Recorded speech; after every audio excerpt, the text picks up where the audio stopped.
আমার নাম রানী। আমার বয়স 25 বছর। আমার 19 বছরের ভাতিজা আমার লাল ঘোড়ার উপরে চাপার জন্য পাগলের মতো করত। আমি তাকে বাচ্চা ভেবে অনেক বড় ভুল করেছিলাম। সে যখন প্রত্যেক দিন আমাকে দেখে জেদ করত যে আমার লাল ঘোড়ার উপরে সে চাপতে চায়, তখন আমি তাকে একদিন সুযোগ দিয়েছিলাম আমার লাল ঘোড়ার উপরে চাপার। সে যখন আমার লাল ঘোড়ার উপরে চেপেছিল, তখন আমার চোখ দুটো কপালে উঠে গেছিল। আমার ভাতিজাকে বাচ্চা ভেবে অনেক বড় ভুল করেছিলাম।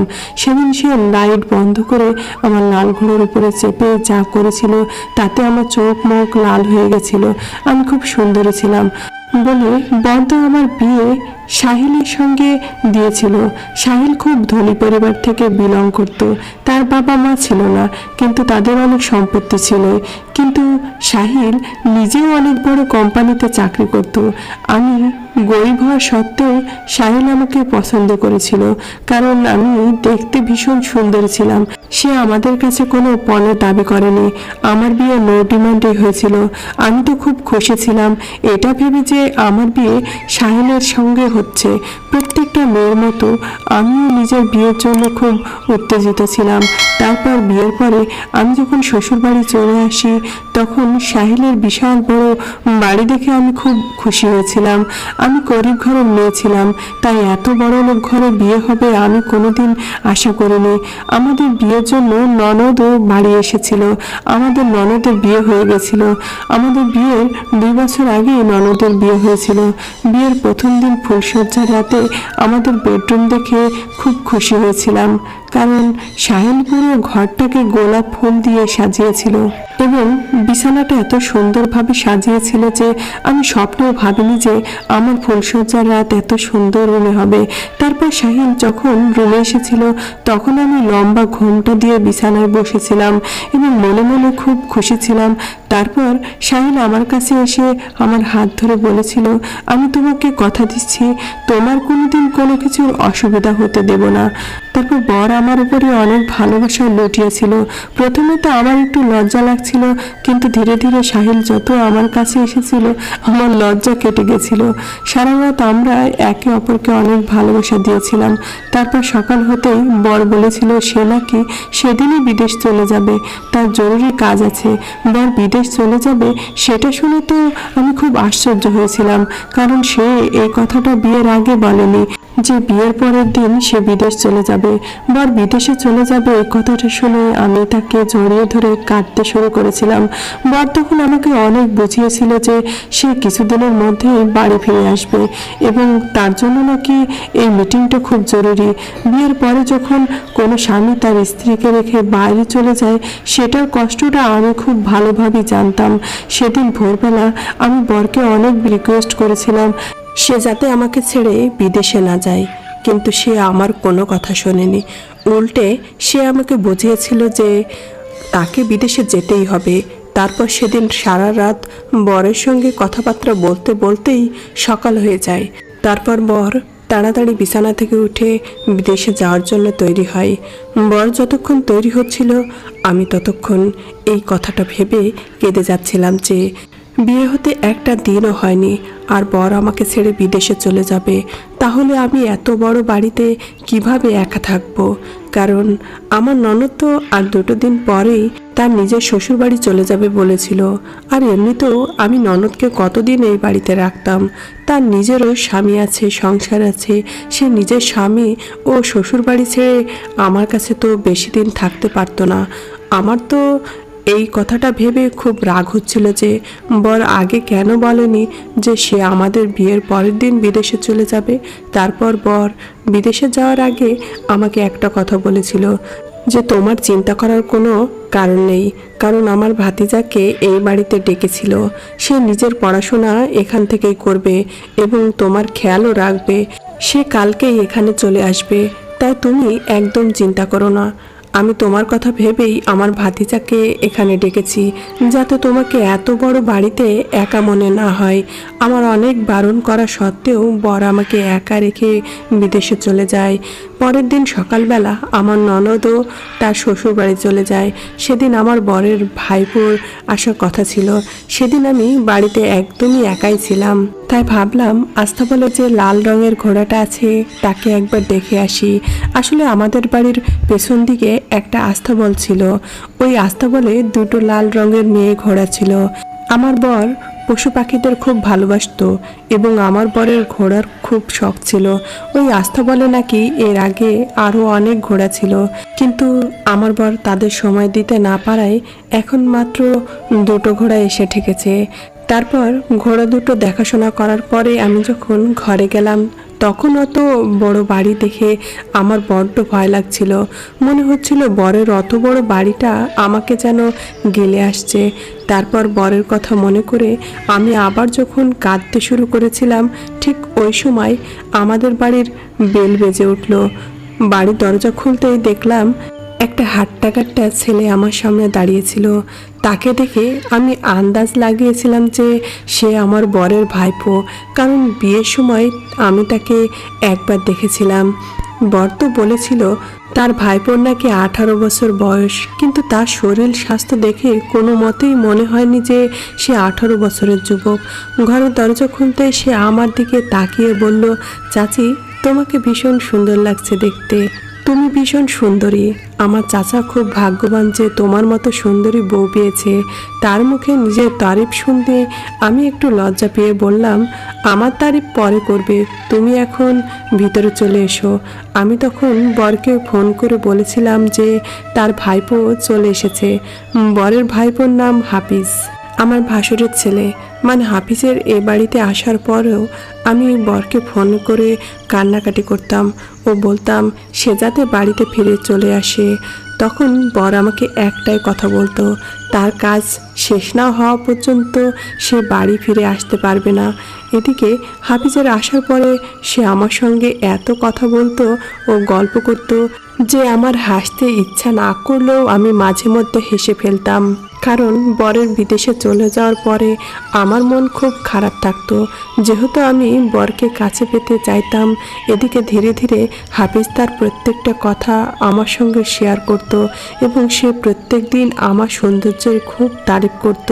ধীরে ধীরে আমার মনে হতে লাগলো যে সে হয়তো আমার কাছে আসার চেষ্টা করছে, কারণ আমি যখনই রান্নাঘরে রান্না করতাম তখন সে হঠাৎ করেই আমার কাছে এসে দাঁড়িয়ে আমাকে ভয় খাইয়ে দিত।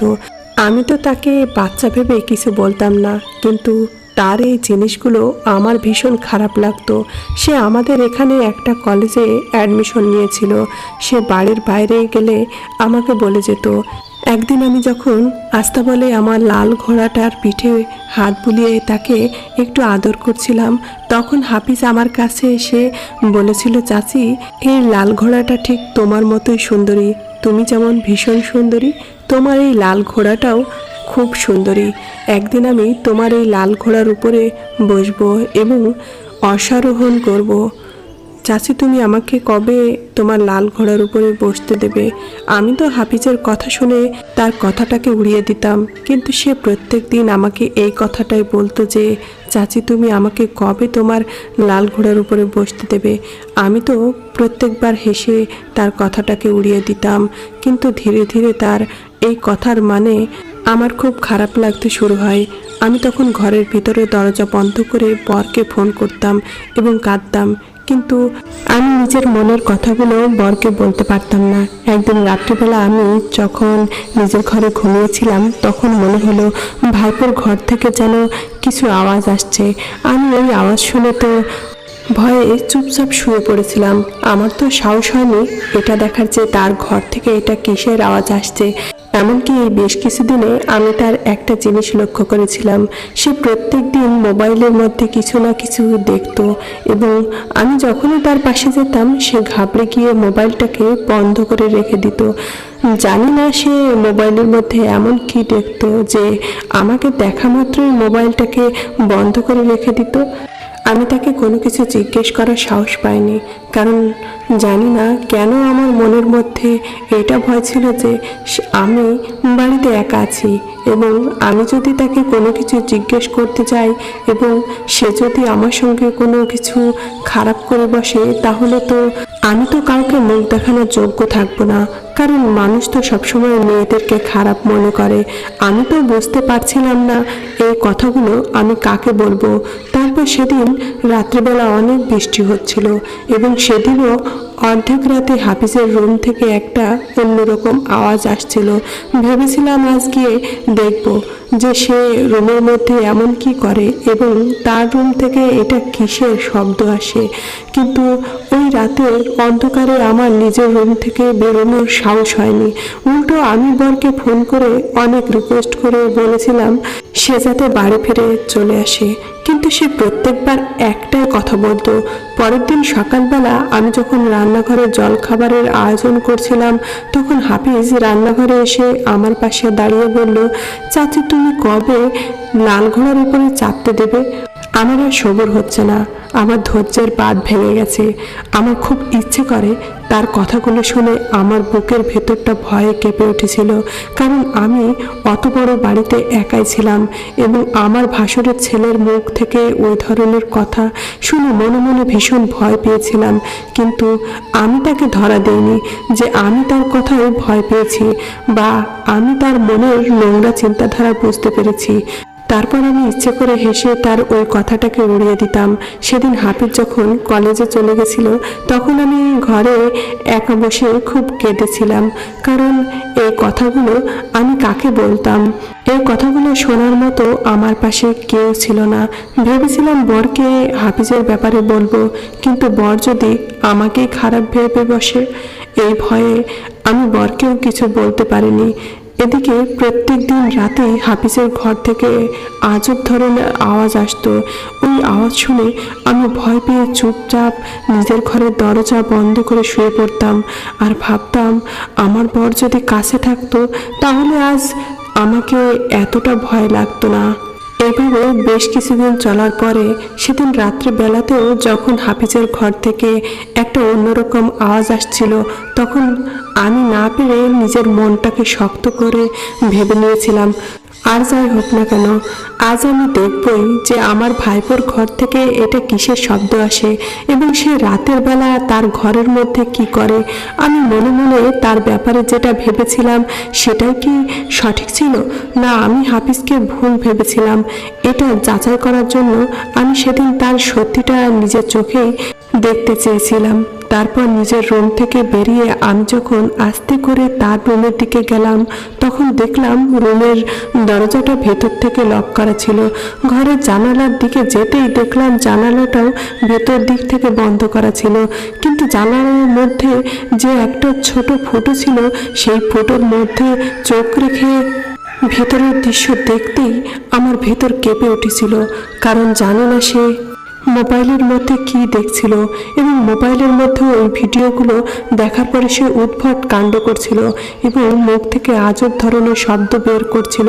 তাকে ওই অবস্থায় দেখে আমার পুরো শরীর থরথর করে কাঁপছিল। আমি তখন ভয় পেয়ে তাড়াতাড়ি করে নিজের ঘরে এসে রুমের দরজা বন্ধ করে ওই দরজার পাশে বসে মুখটাকে চেপে ধরে কাঁদতে শুরু করেছিলাম, কারণ আমি বুঝে গিয়েছিলাম হাফিজকে বাচ্চা ছেলে মনে করে আমি অনেক বড় ভুল করেছিলাম।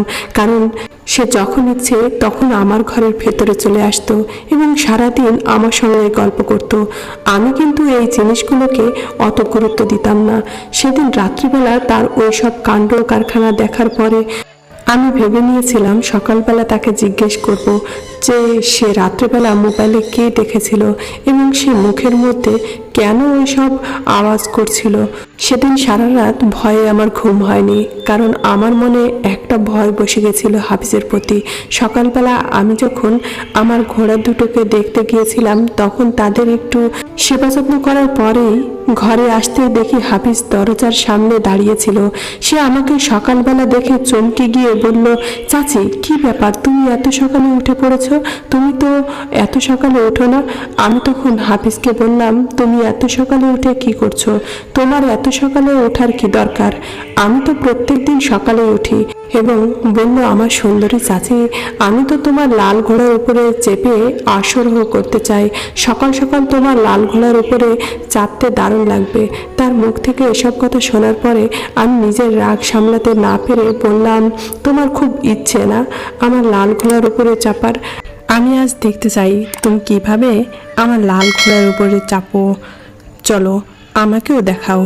আমার কথা শোনার পরে হাফিজ বলল, চাচি তুমি কি সত্যিই দেখতে চাও, নাকি তুমি আমার সঙ্গে ইয়ার্কি করছো?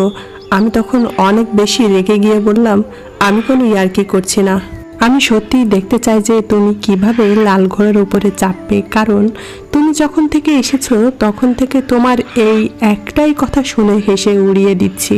আমি সব কথা শোনার পরে হাফিজ আমার হাত ধরে বাইরে নিয়ে গিয়ে যা করেছিল আমি সেটা দেখে তো আমি অনেক বেশি আশ্চর্য হয়েছিলাম। সে আমাকে বাইরে নিয়ে গিয়ে আমার লাল ঘোড়ার উপরে চেপে বসে অশ্বারোহণ করেছিল এবং সে ওই ঘোড়ার পিঠে চেপে এত সুন্দরভাবে অশ্বারোহণ করেছিল যে আমি তো হা হয়ে তার দিকেই তাকিয়ে থেকে গেছিলাম। কিছুক্ষণ অশ্বারোহণ করার পরে সে যখন ঘোড়ার পিঠে থেকে নেমে আমার সামনে এসে দাঁড়ালো, তখন আমি তাকে বললাম, তুমি এই লাল ঘোড়ার পিঠে চাপার কথা বলেছিলে, আর তুমি কিভাবে আমার ঘোড়ার পিঠে চেপে অশ্বারোহণ করতে পারলে? কারণ তোমার বাড়িতে তো কোনো ঘোড়া নেই। হাফিজ তখন বলল, আমি যখন থেকে এখানে এসেছি তোমার ওই লাল ঘোড়া দুটো দেখে পাগল হয়ে গেছি। কারণ আমিও ঘোড়া খুব ভালোবাসি। শুধু ঘোড়া কেন, যে কোনো পশু পাখি ও প্রাণী আমার খুব ভালো লাগে। আমার কাকু যেমন ঘোড়া ও পশু পাখিদের খুব ভালোবাসে, ঠিক আমারও খুব ভালো লাগে। আমি যখন ছোটবেলায় দিদার বাড়ি যেতাম তখন আমার দাদুরও একটা লাল রঙের ঘোড়া ছিল এবং দাদু আমাকে ওই ঘোড়ার পিঠে চাপিয়ে অশ্বারোহণ করত এবং ছোটবেলা থেকেই আমার অশ্বারোহণ করতে খুব ভালো লাগতো। কারণ আমি যখন দাদুর কাছে কয়েক বছর ছিলাম তখন সেখানে দাদুর সঙ্গে ঘোড়ার পিঠে চেপে অশ্বারোহণ করা শিখেছিলাম। কিন্তু জানি না কী কারণে দাদুর ওই লাল রঙের ঘোড়াটা একদিন মারা যায়। আমি যখন দাদুকে জিজ্ঞেস করেছিলাম যে ঘোড়াটা কী কারণে মারা গেছিল, তখন দাদু বলেছিল ঘোড়াটা নাকি অসুস্থ ছিল এবং একদিন হঠাৎ করে আস্তাবলে গিয়ে দেখি যে সেই ঘোড়াটা মৃত অবস্থায় পড়ে রয়েছে। সেদিন ঘোড়াটা আর মৃতদেহ দেখে আমার দাদুও আমি অনেক কেঁদেছিলাম। দাদুর কষ্ট দেখে আমার ভীষণ কষ্ট হয়েছিল। আমি যখন দাদুর মতোই ঘোড়ার পিঠে চেপে অশ্বারোহণ করা শিখেছিলাম, তারপরে আমার সঙ্গে একটা দুর্ঘটনা ঘটেছিল। আমি যখন দাদুর মতোই ঘোড়ার পিঠে চেপে অশ্বারোহণ করতাম তখন একবার ঘোড়ার পিঠে চাপতে গিয়ে আমি খুব বাজেভাবে ঘোড়ার উপর থেকে মাটিতে পড়ে গেছিলাম এবং আমার পায়ে খুব বাজেভাবে আঘাত লেগেছিল, যার ফলে আমাকে 3 মাস রেস্টে থাকতে হয়েছিল এবং বাড়ির সবাই আমাকে ঘোড়া থেকে দূর করে দিয়েছিল। আসলে ওই ঘোড়া থেকে পড়ে গিয়ে আমার পায়ের হাড় ক্র্যাক হয়ে গেছিল। কিন্তু তোমার এখানে আসার পরে ওই লাল ঘোড়াটাকে দেখার পরে আমার আবার আগের কথাগুলোই মনে পড়ে। তোমার এখানে আসার পরে ওই ঘোড়া দুটোকে দেখে আমি মোবাইলের মধ্যে দেখতাম যে কিভাবে একটা আলগা ঘোড়াকে ট্যাকেল করতে হয় এবং আমি রাতের বেলা ঘোড়ার ভিডিওগুলো দেখে মুখ থেকে সেই আওয়াজগুলো বের করতাম। কারণ তাদেরকে পোষ মানানোর জন্য তাদের মতো করেই হ্যান্ডেল করতে হয়।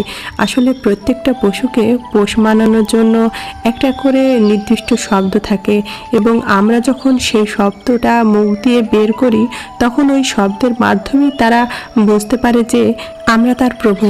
তোমার এখানে আসার পরে প্রথম দিন থেকেই আমি প্রত্যেক দিন ভোরবেলাতে তোমার ঘুম থেকে ওঠার আগেই ওই আস্তাবলে গিয়ে ঘোড়া দুটোকে পোষ মানানোর চেষ্টা করতাম এবং আজকে তারা দুজন খুব ভালোভাবে আমাকে চিনে গেছে। আসলে আমার কিছু জিজ্ঞেস করার আগেই হাফিজ আমাকে সব কিছু সত্য কথা বলে দিয়েছিল।